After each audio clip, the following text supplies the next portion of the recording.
దేవుని గ్రంథంలో నుండి యోహాను సువార్త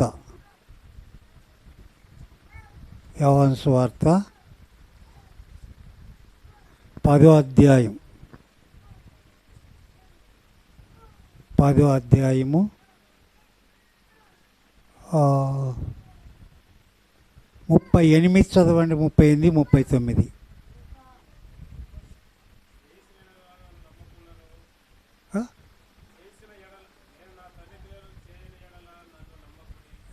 లూకాసు వార్త చదవండి, 10వ అధ్యాయం 38, 39 చదవండి.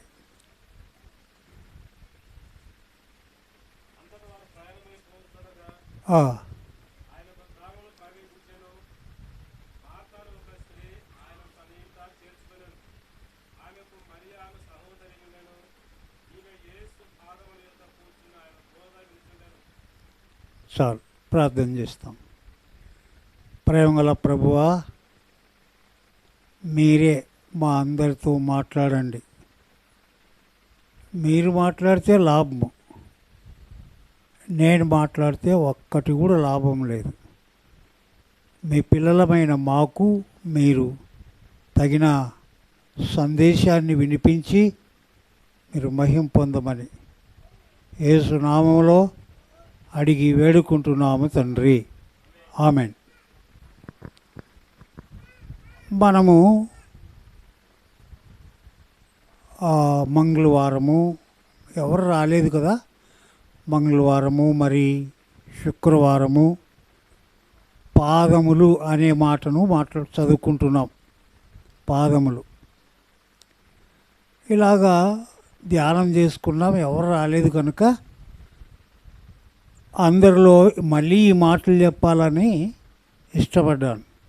వినిన వాళ్ళు మరొకసారినండి, తప్పేం లేదు. ప్రభునందు ప్రియులారా, మార్తా, మరియా, లాజరు ఉన్నారు. ఇప్పుడు లాజరు ఎక్కడ వెళ్ళాడో మనకు తెలియదు, కానీ ఇప్పుడు ఎవరు కనబడతారంటే మార్తా, మరియా మాత్రం కనబడుతుంది. అందరు చెప్పండి, ఎవరు కనబడుతున్నారు? మార్తా, మరియా మాత్రం కనబడుతున్నారు. మార్తా యేసు ప్రభు ఎక్కడో పోతున్నాడు. యేసు ప్రభు వారు, యేసు ప్రభు దగ్గరున్న శిష్యులు సువార్తకు పోతున్నారు ప్రాంతానికి. ఎక్కడికి వెళ్తున్నారో తెలియదు. అయితే ఆ గ్రామం నుండి వెళ్తున్నారేమో. గ్రామం నుండి వెళ్తూ ఉంటే మార్త ఏం చేసింది అక్కడ చదువుకుంటున్నాం. మార్త చదవండి. మార్త అనే ఒక స్త్రీ ఆయన్ను తన ఇంట్లో చేర్చుకునింది కదా. మరి మార్త అనే స్త్రీ తన ఇంట్లో చేర్చుకునింది.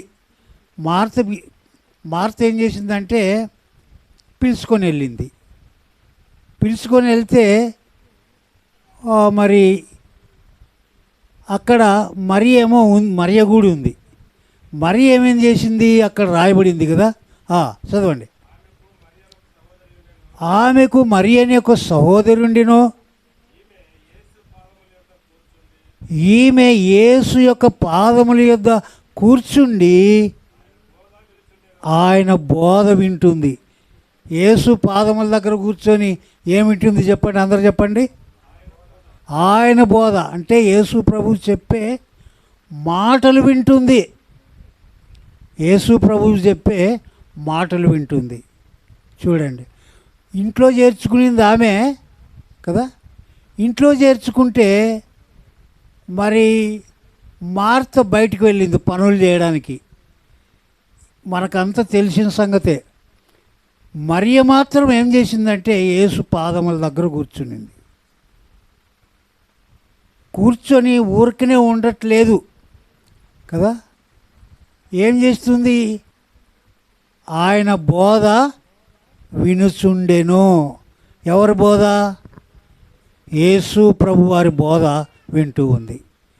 మనము కూడా వాక్యం అనేది ఎక్కువ అలవాటు పెట్టుకోవాలి. మనం కూడా వాక్యం వినేది ఎక్కువ అలవాటు పెట్టుకోవాలి.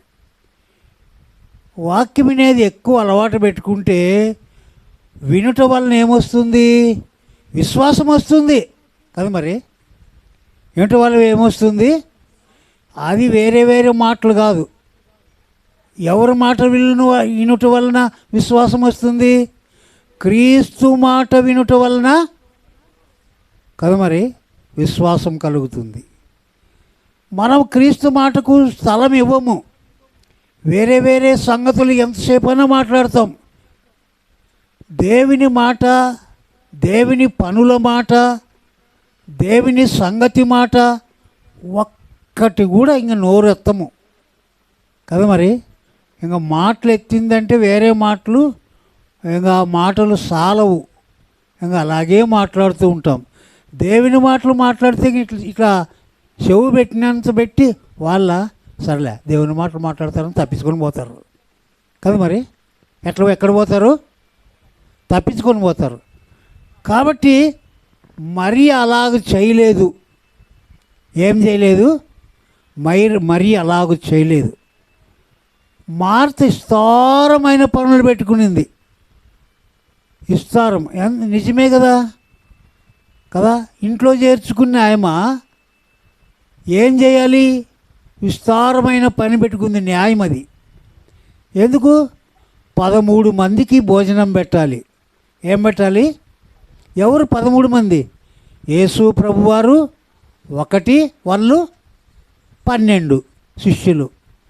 కాబట్టి 12 1 13 మందికి భోజనం సిద్ధం చేయాలి అనుకునింది. విస్తారమైన పని అంట. ఆ మాట ఎన్నో వచనము? చెప్పండి. 40వ వచనం చదవండి. మార్త విస్తారమైన పని పెట్టుకున్న చేత తొందరపడి యేసు ప్రభువారి దగ్గరకు వచ్చి, ప్రభువా, నేను ఒంటరిగా పనిచేయుటకు నా సహోదరి నన్ను విడిచిపెట్టినందున నీకు చింత లేదా? నాకు సహాయం చేయమను ప్రభువా అని ఆమెతో చెప్పాడంట. ఆయనతో చెప్పాడు కదా. మరి ఆయనతో చెప్పింది. యేసు ప్రభువుతో, ప్రభువా నీకు చింత లేదా? నేను ఇంత పని చేస్తున్నాను, నా సహోదరిని సహాయం చేయమని చెప్పు అని చెప్తూ ఉంది. చూడండి, తొందరపడి ఏమయ్యి నిజమే. మరి విస్తారమైన పనులు పెట్టుకుంటే తొందరలు ఎక్కువ ఉంటాయి కదా. విస్తారమైన పనులు పెట్టుకుంటే తొందరలింగా ఏం చేస్తామో మనమే మర్చిపోతుంటాం కదా. మరి ఎప్పుడు? ఇల్లు కట్టించేటప్పుడు కానీ, ఇంకెప్పుడు పెళ్ళి చేసేటప్పుడు కానీ, ఏదైనా ఇంట్లో కార్యక్రమం జరిగేటప్పుడు తొందర నెమ్మది ఉండదు మనకి. ఈమె అలాగా ఏం చేసిందంటే విస్తారమైన పని పెట్టుకునేది. నా సహోదరుని పంపు, నీకు చింత లేదా? ప్రభువా నీకు చింత లేదా అనింది. అంటే యేసు ప్రభు అంటే ఎంత ఏం చెప్పాలంటే, యేసు ప్రభు అంటే సులకన కాదు ఇది. యేసు ప్రభువు ఎంత దగ్గరవాడయ్యాడో, సులకనేమి కాదు కానీ చాలా దగ్గరవాడు. నేను ఎలిజబెత్ అమ్మకి ఇంటికి రోజు పోతుంటాను. రోజు పోతే ఆమె నాతో ఇష్టంగా లేక ప్రేమతో కదా ఏమన్నా కానీ చెప్తుంటుంది, ఏమన్నా కానీ అంటుంటుంది. ఎప్పుడో ఒకసారి పోతే కొంచెం అంతగా ఉండదు. ఈయన యేసు ప్రభు వారు వాళ్ళ ఇంటికి ఎక్కువ వెళ్ళేవాడు. ఈ కుటుంబాన్ని ప్రేమించేవాడు. ఈ కుటుంబాన్ని ప్రేమించేవాడు కనుక, మాటికి వెళ్ళేవాడు కనుక, దగ్గరవాడయ్యాడు కనుక, ప్రభు నీకు చింత లేదా? నేనైతే పని చేయాలా, ఆమెతో కూర్చున్నలా అని చెప్పినట్లుగా ఉంది కదా. మరి నా సహోదరిని పంపమని చెప్పు ఆమెకు అని చెప్పాడు. యేసు ప్రభువుకి చెప్పాడు. ఆయన ఏమంటున్నాడు? ముందుకు చదవండి. అందుకు ప్రభువు చూడండి, 2 సార్లు అన్నాడు, మార్తా మార్తా, నీవు అనేకమైన పనుల గురించి విచారము కలిగి తొందరపడుచున్నావు, కానీ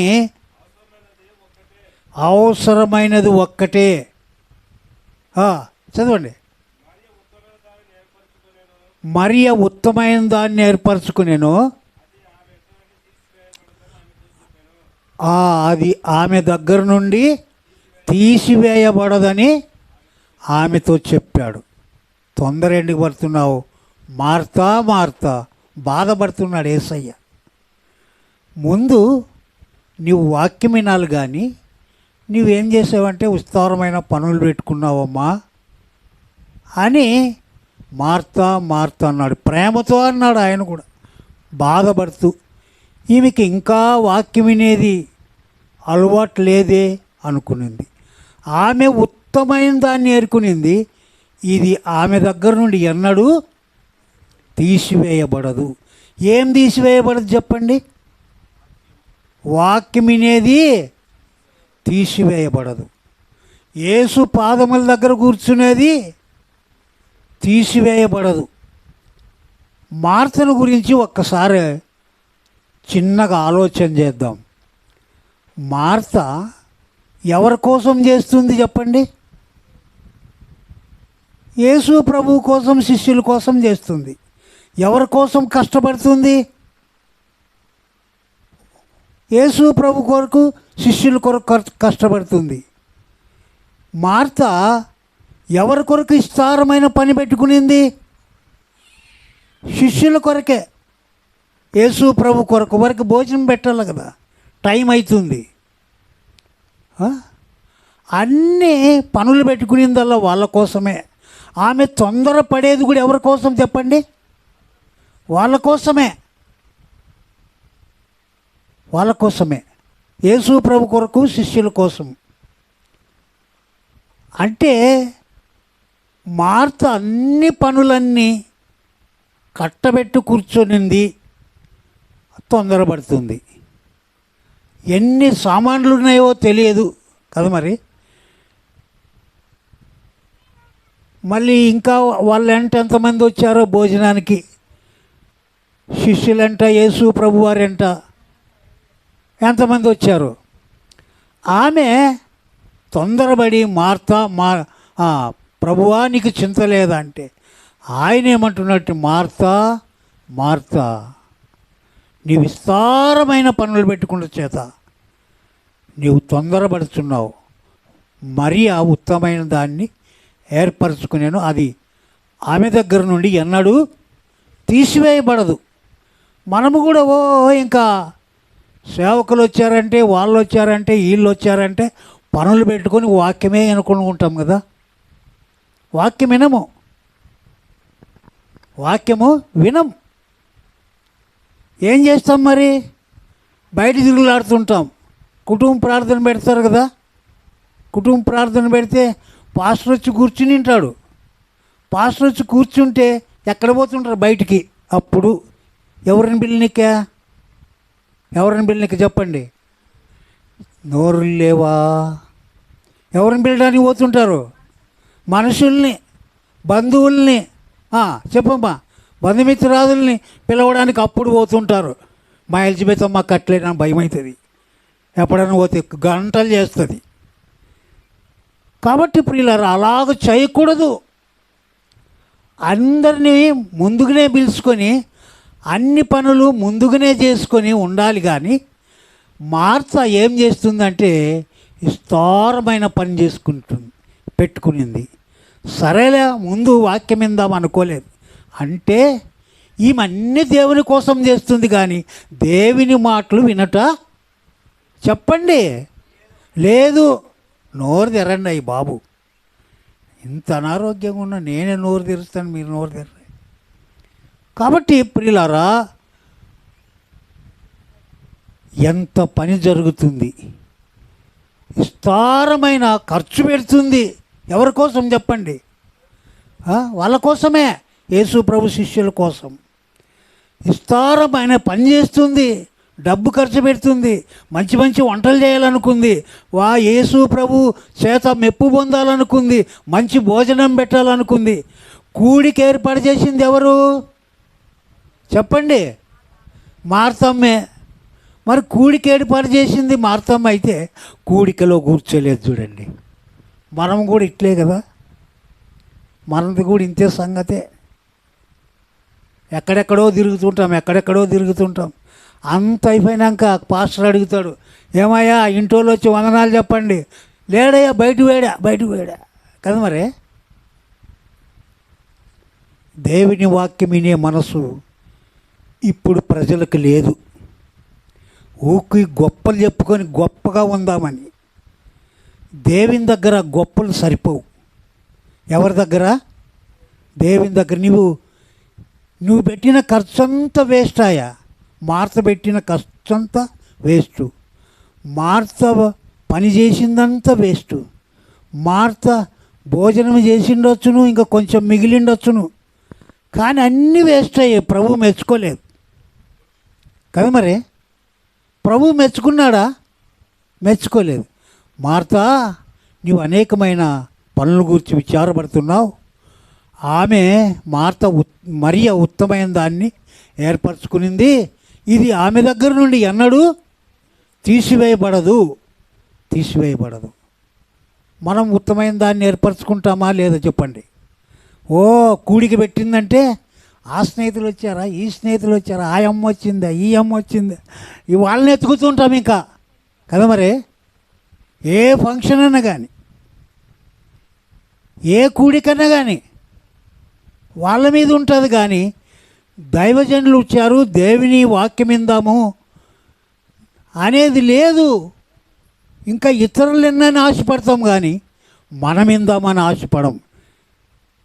భోజనము నేను తింటే నా కడుపు నిండుతుంది, మీరు తింటే మీ కడుపు నిండుతుంది కదా. మరి జీవాహారము కూడా అంతే. మీరు తింటే మీ కడుపు నిండుతుంది, నేను తింటే నా కడుపు నిండుతుంది. మామూలే. మార్త మాత్రం అన్ని ఖర్చులు పెట్టి అంత పని చేసింది, విసుకొచ్చింది, యాసిరికొచ్చింది కదా. మరి ప్రభువును కూడా కొంచెం, ప్రభువా నా సహోదరుని పంపించి నాకు సహాయం చేయమని చూడు ప్రభువా అని అడిగింది. కానీ ఎంత దయగలిగా అడిగితే కూడా, ఎంత సన్నిహితంగా ఉండి అడిగితే కూడా ఆయన ఉత్తమైన దాన్ని ఎవరు ఏర్పరచుకున్నారన్నారు? మరి ఏర్పరచుకుంది. మార్త ఏర్పరచుకోలేదు కదా. మరి మార్త ఏర్పరచుకోలేదు. మనం ఎప్పుడైనా కూడికి పెడితే బయటికి తిరగద్దండి. కొంచెం చూడండి. దేవుని వాక్యం వినాలి. దేవుని వాక్యము వినాలి. ఆమె మరియా యేసు ప్రభు పాదాల దగ్గర కూర్చొని దేవుని వాక్యమిని మెప్పు పొందింది. ఏం పొందింది? మెప్పు పొందింది. మనము కూడా మెప్పు పొందాలి. ఏమో చేయాలనుకుంటాం, మెప్పు రాదండి. ఏమేమో చేయాలనుకుంటాం, మెప్పు రాదు. మరి ఏం చేస్తే మెప్పు వస్తుందంటే, విశ్వాసం పెరగడానికి, మనల్ని మనము పోషించుకోవడానికి మనము కడుపు నిండా జీవాహారం తినాలి, దేవుని వాక్యం వినాలి, అందరినీ పిలాలి, మనము కూడా ఉండాలి. ఉంటామా చెప్పండి? ఉంటామా? ఏముండం. యా ఫంక్షన్ అన్న చూడు, ఎక్కడన్నా చూడు, ఎంగేజ్మెంట్ కానీ, పెండ్లి కూతురు తల్లి, పెండ్లి కొడుకు తల్లి ఆడుండారు, కొట్టుకుంటాడు అతని. ఆడుంటారు చెప్పండి, ఆడుంటాడు? బయట. బయట మందిరం బయట. నాకేం పట్టిందిలే, వాళ్ళే చూసుకుంటారు, అంతా వాళ్ళే వింటారని. చాలామంది అలాగున్నారు. లాస్ట్ కూర్చునే వాళ్ళు ఉన్నారు. స్థలము లేదని ఆడే బయట లోక విషయాలు ఎన్నుకుంటా, చెప్పండి, దేవుడి విషయాలు ఎన్నుకుంటూ కూడా ఉండేవాళ్ళు ఉన్నారు. చాలామంది ఉన్నారు. దేవుడు అలాంటి వారిని మనల్ని మెచ్చుకుంటాడా? చెప్పండి. హల్లెలూయా. మెచ్చుకోడు కదా, మరి మెచ్చుకోడు. కాబట్టి ప్రియులరా, మనం దేవుని వాక్యము కడుపు నిండా వినాలి, తినాలి. దేవుని వాక్యం అంటే యా స్థానం ఇవ్వాలి చెప్పండి? మొదటి స్థానం ఇవ్వాలి. యా స్థానము? మొదటి స్థానం ఇవ్వాలి. ఇస్తున్నామా? మరియా మొదటి స్థానం ఇచ్చి దేవుని మెప్పు పొందింది. ఎవరి మెప్పు? మా అత్తమ్మ ఏడిసిందేమో, అక్కడ లేదు. కానీ నేను అట్లా అనుకుంటాను, మా అత్తమ్మ లే ప్రభు నన్ను మెచ్చుకునలేదు, నా సహోదరిని మెచ్చుకునేవా, నిన్ను నమ్మరాదు అనుకునిందేమో. ఎందుకంటే వాళ్ళకు బాగా స్నేహితుడు ఆయన, వాళ్ళకు బాగా స్నేహితుడు. మనము 11వ అధ్యాయము యోహాను సువార్త చదివితే ఆ కుటుంబాన్ని బహుగా ప్రేమించాడట. ఏ కుటుంబాన్ని? మరియా మార్తా కుటుంబాన్ని ప్రేమించాడు. కూడిక పెట్టింది కానీ, ఖర్చు పెట్టింది కానీ, పని చేస్తుంది కానీ లాభం లేకుండా అయిపోయింది. మన పని కూడా అట్లుంటుందేమో. జాగ్రత్తగా చూసుకోవాలి. జాగ్రత్తగా చూసుకుంటే చాలా మంచిది. మరియా యేసు పాదముల దగ్గర కూర్చొని ఆయన బోధ చెప్పండి వినుచుండెను. మరియ మెప్పు పొందెను కదా. మరియా యేసు పాదముల దగ్గర కూర్చొని ఆయన బోధ వినుచుండెను, యేసు మెప్పు పొందెను. అది యేసు మెప్పు పొందారు. చూడండి, అపోస్తల కార్యములో 10వ అధ్యాయం 25వ వచనాన్ని చదవండి. 25వ వచనం. పేతురు లోపలికి రాగా కొర్నేలు అతన్ని ఎదుర్కొని అతని పాదముల మీద పడి నమస్కారము చేసెను. చదవండి. అందుకు పేతురు, నీవు లేచి నిలువుము, నేను కూడా నరుడనే అని ఆయనతోని లేవనెత్తెను అని మాట విందాం. నేను కూడా నరుడినే, లెయ్యి అని అతన్ని లేవనెత్తెను. ఎవరి పాదముల మీద పడ్డాడు? కొర్నేలు చెప్పండి. పేతురు పాదముల మీద పడ్డాడు. ఎందుకు పడ్డాడంటే ఈయన కూడా భక్తిపరుడు, మరియ మార్తల వలె భక్తిపరుడు. కానీ ఇతనికి యేసు ప్రభు అంటే తెలియదు. కొర్నేలుకి ఊకి దేవునికి మాత్రం ప్రార్థన చేసేవాడు. ఎలాంటి వాడంటే మొదటి వచనం చదవండి. 1వ అధ్యాయము 1వ వచనం. ఇటలీ పటాలమనబడిన పటాలములో శతాధిపతి అయిన కొర్నేలు అని భక్తిపరుడు ఉండెను, కైసరులో ఉండెను. అతడు తన ఇంటి వారందరితో కూడా దేవుని యందు భయభక్తులు గలవాడయుండి ప్రజలకు బహు ధర్మము చేయుచు ఎల్లప్పుడూ దేవునికి ప్రార్థన చేసేవాడంట. చూడండి, తన ఇంటి వారందరితో కూడా ఏం కలిగి ఉన్నాడంట? భయము భక్తి కలిగి ఉన్నాడట. ఇంకేం చేసేవాడు? ధర్మం చేసేవాడు. ప్రజలకు బహుధర్మం చేసేవాడు. ఇంకేం చేసేవాడు? ఎల్లప్పుడూ దేవునికి ప్రార్థన చేసేవాడు. చూడండి. కాబట్టి ప్రియులారా, ఈయన అన్యుడు. మనం ఈ అధ్యాయం చదువుకుంటే ఊకి దేవునికి ప్రార్థన చేస్తున్నాడు. 100 మందికి పెద్ద. ఎంతమందికి చెప్పండి? 100 మందికి పెద్ద శతాధిపతి. ఈయన ఎవరి పాదాల మీద పడ్డాడంటే పేతురు పాదాల మీద పడ్డాడు వెళ్ళి. ఎందుకంటే ఒకసారి ప్రార్థన చేస్తూ ఉన్నాడు కొర్నేలు. నువ్వు ప్రార్థన చేస్తున్నావయ్యా, మంచిదే. ఒక భక్తుడు ఉన్నాడు, ఆయన ఎప్పేలో చర్మకారుని ఇంట్లో చేరాడు, దిగాడు, నీవు అతన్ని పిలిపించుకొని అతను చెప్పే మాటలు విను అని చెప్పాడు. అతను చెప్పే మాటలు విను అన్నాడు. అంటే ఆయన ఏం చేశాడంటే బంధువులను, ముఖ్య స్నేహితులను పిలిపించుకున్నాడు ఆ మాటలు వినడానికి. ముందే ఎన్న వచ్చినమా 6వ వచనమా చదవండి. 6 7 1వ అధ్యాయం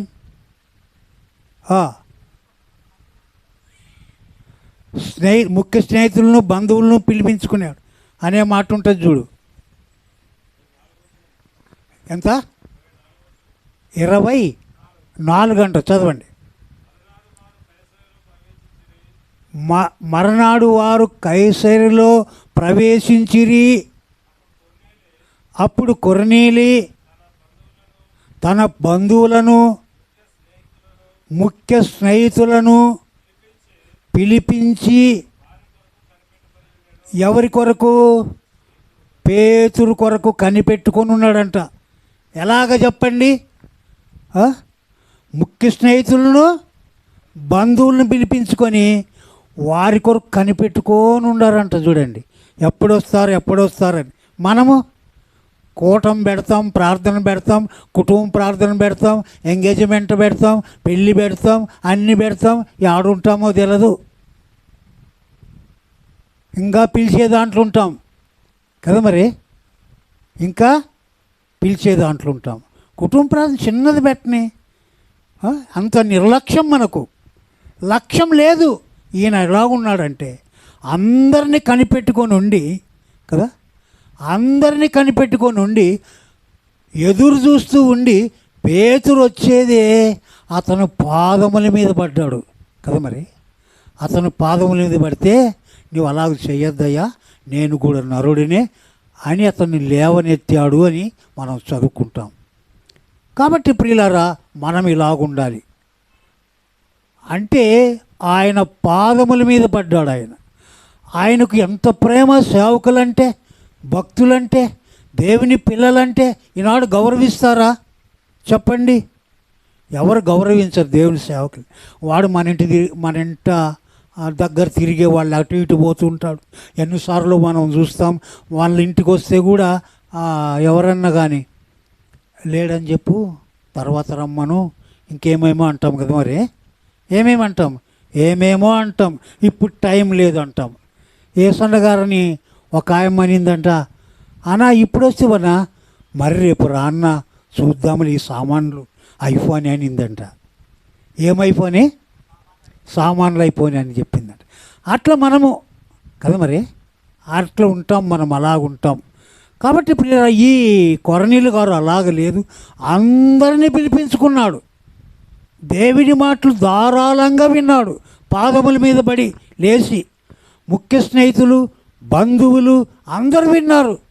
అందరు విని ఈ అధ్యాయం మనం చదువుకున్నప్పుడు కదా, వాళ్ళని బాప్తీసం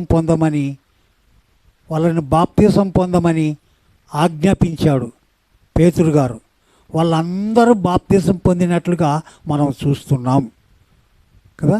36వ వచనంలో యేసుక్రీస్తు అందరికీ ప్రభువు, ఏ భేదము లేదు. గ్రీక్ దేశస్థుడని కదా, ఇంకో దేశస్థుడని భేదము లేకుండా దేవుడు నాకు చూపెట్టాడు అని దేవుని వాక్యం చెప్తే వాళ్ళందరూ దేవుని మాటలు విని బాప్తీసం పొందినట్లుగా చూస్తున్నాం కదా. మరి మనము ఒక్కరినే అంటిపెట్టుకొని కూడా ఉండకూడదనుకో, మనుషుని పాదముల మీద పడకూడదనుకో. ఆయనే అన్నాడు కదా, నేను కూడా నీలాంటి నరుడిని అంటాడు. మనం ఎవరి పాదాల మీద పడక్కర్లేదు, మనం ప్రేమ చూపించాలంతే. సత్కార్యాలు, మంచి కార్యాలు చేయాలి. వాళ్ళ పాదాలు ముట్టుకుంటే, వాళ్ళ వస్త్రాలు ముట్టుకుంటే చెప్పండి ఇంకేమి?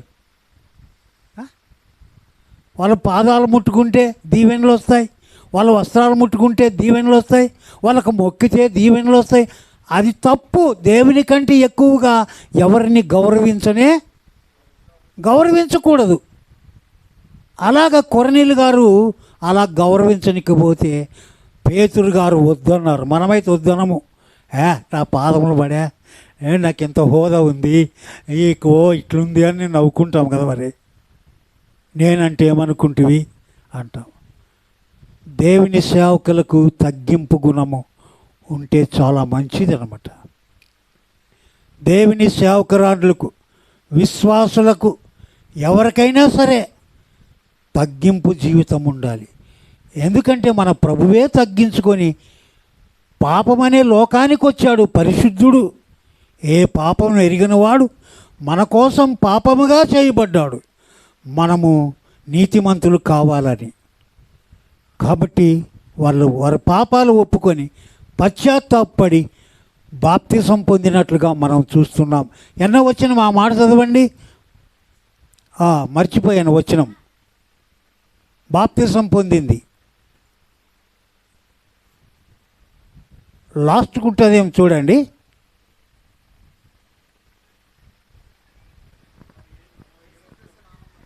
నలభై 7వ వచనంట, 7వ వచనం.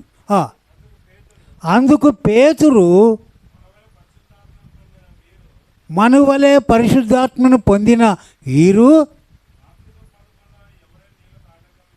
ఎవడైనా బాప్తిసం పొందకుండా నీళ్ళ కటంకం చేయగలడా అని చెప్పి యేసుక్రీస్తు నామమందు వారికి బాప్తిసం పొందమని ఆజ్ఞాపించెను కదా. మరి కాబట్టి మనం కూడా ఎవరైనా బాప్తిసం పొందకొనుకుంటే దేవుని మాటలు విని బాప్తిసం పొందాలి. సర్టిఫికేట్ల కోసము, సంఘంలో చేరడానికి, పెండ్లి కోసము, ఇంకొక దానికోసము మనం చేరకూడదు, బాప్తిసం తీసుకునకూడదు. అది తప్పు. చాలామందిని చూస్తున్నాం, మీరు కూడా చూస్తున్నారు. బాప్తిసం తీసుకుంటారు, 2 దినాలు బాగుంటారు, తాగుతారు, భార్యలను కొడతారు, వారి తిప్పలు కడుక్కుంటే పోదు కదా. మరి చాలామంది ఇలాగున్నారు. మనం అలాగ చేయకూడదు. పశ్చాత్తాపడి మారు మనసు పొంది రక్షింపబడి బాప్తిసం పొంది ప్రభువులో ఎదగాలి. మనము ప్రభువు రాకడ కొరకు ఎదగాలి. ప్రభు వచ్చేంత వరకు నమ్మకంగా ఉండాలి. ఉంటున్నామా? ఒకసారి ఆలోచన చేద్దాం. పాదములను చదువుకున్నాం కదా. మరి చూడండి, టైం ఎంతైంది?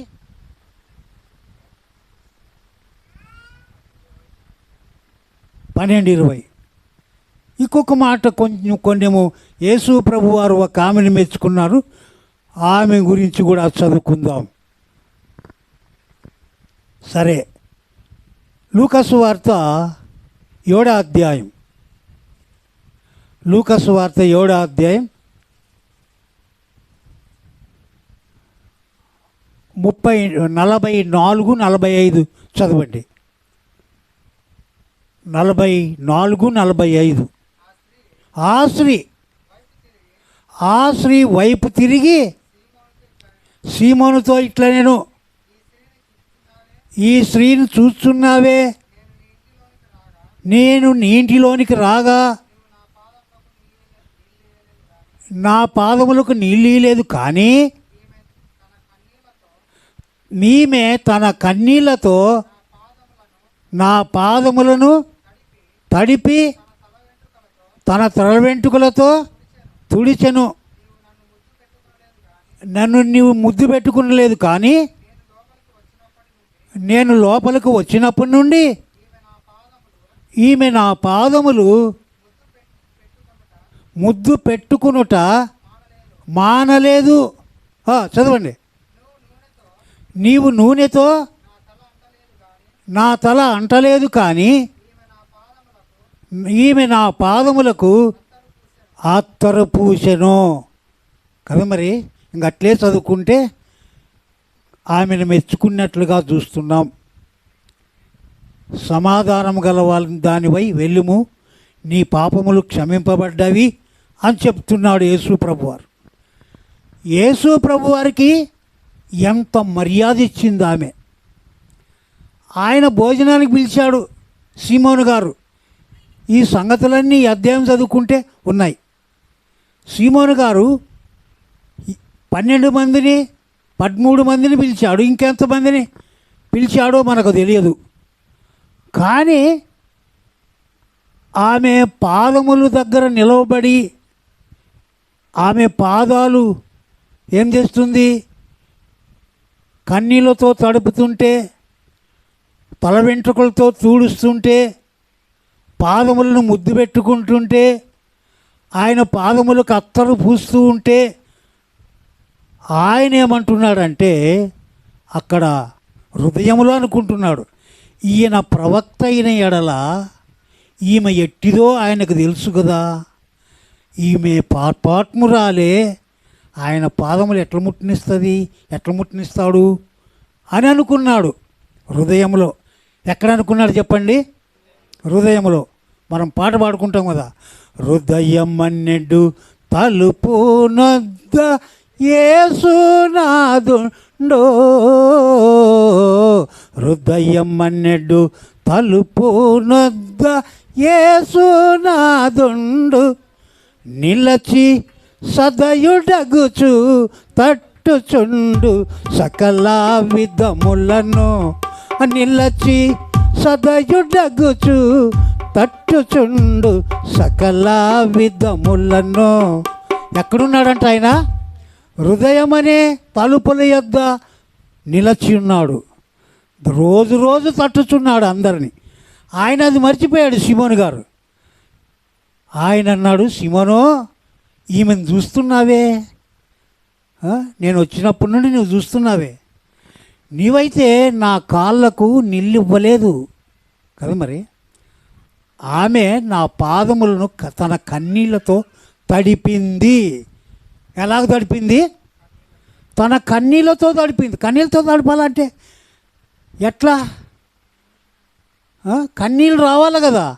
ఏడ్చింది, నేను పాపాత్మురాలయ్యా, నేను అపవిత్రురాలయ్యా, నా పేరే పాపాత్మురాలని అందరూ పిలుస్తున్నారు, నువ్వు పాపుల రక్షకుడు కదా, నన్ను క్షమించి యేసయ్యా అని అడుగుతుంది. ఆమెను అలాగనుకుంటున్నాడు ఆయన. హృదయ రహస్యాలు ఎరిగిన దేవుడు గనుక, సిమోనే నువ్వు చూస్తున్నావే, నేను వచ్చినప్పటి నుండి ఆమె నా పాదములు ఆమె కన్నీళ్లతో తడిపింది. అంతేకాదు, ఆమె అందమైన తల వెంట్రుకలతో నా పాదములు తుడిచింది. నువ్వేం చేయలేదు, నా కాళ్ళకు నీళ్ళు ఇవ్వలేదు, నాకు టవాలు కూడా ఇవ్వలేదు, కాళ్ళు తుడుచుకోమని చేతులు తుడుచుకోమని. ఆమె తల వెంట్రుకలతో నా పాదములు తుడిచింది. అంతేకాదయ్యా, ఆమె నేను వచ్చినప్పటి నుండి నా పాదములు ముద్దు పెట్టుకునుట మానలేదు. ముద్దు పెట్టుకున్నారా యేసు ప్రభుని ఎప్పుడన్నా? ఇష్టపూర్వకంగా, హృదయపూర్వకంగా, ప్రభువా ప్రభువా ప్రభువా నీవి కార్యం చేయకపోతే ఎవరు చేస్తారని ముద్దు పెట్టుకున్నారా? చెయ్యి ప్రభు అని అడిగారా? కన్నీళ్ళు గార్చి అడిగామా? ఏడ జోబి నిండా డబ్బులవే చెప్పండి, కడుపు నిండా కూడదా, ఇంకేడ అడుగుతాం? శాత కాదు, ఇంకా శాతగానే కాదు. కొరనీళ్ళు అలాంటి వాడే కదా. మరి పేతురు భక్తుడు, ఈమె పాపాత్మురాలైనా సరే ఆయన పాదముల దగ్గరుండి ఎన్ని పనులు చేస్తుంది. అంతేకాదు, ఆయన పాదములకు అత్తరు పూసింది, ఖర్చు పెట్టింది దేవునికి. ఆ అత్తరు ఎంత పడిందో తెలియదు కదా. మరి ఆ అత్తరు ఎంత పడిందో తెలియదు. కాబట్టి ప్రియులారా, మనము కూడా ఆ స్త్రీ మెప్పు పొందినట్లుగా, లేక ఆ కొర్నేలు గారు మెప్పు పొందినట్లుగా, లేక ఆ మరియ మెప్పు పొందినట్లుగా ఆయన పాదముల దగ్గరుండి మనము కూడా మెప్పు పొందాలి. మన జీవితకాలం అంతా మెప్పు పొందుతున్నామా? ఒకసారి ఆలోచన చేద్దాం. ఆమె పాదములు కన్నీళ్లతో తడిచింది. ఆమె తల వెంట్రుకలతో తన పాదములు తుడిచింది. ఆమె యేసు ప్రభువుని ముద్దు పెట్టుకునుట మానలేదు.